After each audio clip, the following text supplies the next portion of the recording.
अस्सलाम वालेकुम नाज़रीन, मैं हूँ सलवा हसनैन। आप देख रहे हैं सूर्या न्यूज़।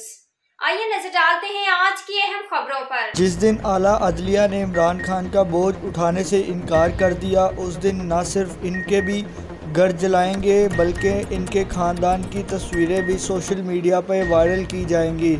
मुस्तफ़ा कमाल की पेशगोई। 4 साल हुकूमत में रहने के बावजूद कोई एक काम गिनवा नहीं सकते। भाई ये जो कुछ हुआ है पिछले 4 दिनों में, खास तौर पर उनकी गिरफ्तारी से लेकर उनकी गिरफ्तारी के बाद ये जो कुछ पूरे पाकिस्तान को जलाया गया है, तो वो क्या कोई आफिया सिद्दीकी को रिहा कराने की तहरीक चला रहे थे? वो क्या कोई बलूचिस्तान की माओ को लापता बच्चे बाजियाब कराने के लिए तहरीक चला रहे थे? वो कराची के लापता बच्चों को उनकी माओ के हवाले करने के लिए तहरीक चला रहे थे? वो कोई सोशल रिफॉर्म के लिए तहरीक चला रहे थे? नहीं भाई, उनकी जात के लिए तहरीक सारी है कि उनको वजीर आजम से जायज तरीके से क्यों हटाया है, अब नाजायज तरीके से उनको वजीर आजम दोबारा बनाओ, इसलिए तहरीक चला रहे हैं वो। इसके अलावा उनके पास और कोई एजेंडा नहीं है। जायज तरीके से उनको क्यों हटाया, तो नाजायज तरीके से उनको दोबारा वजीर आजम की कुर्सी पर इंस्टॉल करो, ये है पूरी तहरीक का जो है वो महवर। और अगर नहीं करोगे और अगर आपके दौर में हुई हुई खराबियों को आप उजागर करोगे, तो फिर हम कोर कमांडर का घर भी जलाएंगे, हम GHQ भी जलाएंगे और हम पूरे पाकिस्तान को जलाएंगे। मैं ये जो चीफ जस्टिस साहिबान आज उनको सहूलत फराम कर रहे हैं, आएगा तारीख में, याद रखना मेरी बात को, बहुत जल्दी आएगा वो दिन जब इन्हीं चीफ जस्टिस को भी इमरान खान जानवर बोल लोगे। एक फैसला इसके खिलाफ देकर दिखाएं बस। भाई कभी तो फैसला देंगे ना, कभी तो इनका बोझ उठाने से जान छुड़ाएंगे। जिस दिन इनका बोझ उठाने से जान छुड़ा लिया, उस दिन यही चीफ जस्टिस साहिबान मीर जाफर और मीर सादिक इमरान खान उनको लगा फरमा रहे होंगे। इनके भी घरों की तस्वीर PTI के लोग सोशल मीडिया पे इनके घर वालों की तस्वीरें बच्चों की चला रहे होंगे और कहेंगे पूरा पाकिस्तान इनके ऊपर हमला करे। ये PTI के लोग करेंगे इन्हीं जजेस के खिलाफ।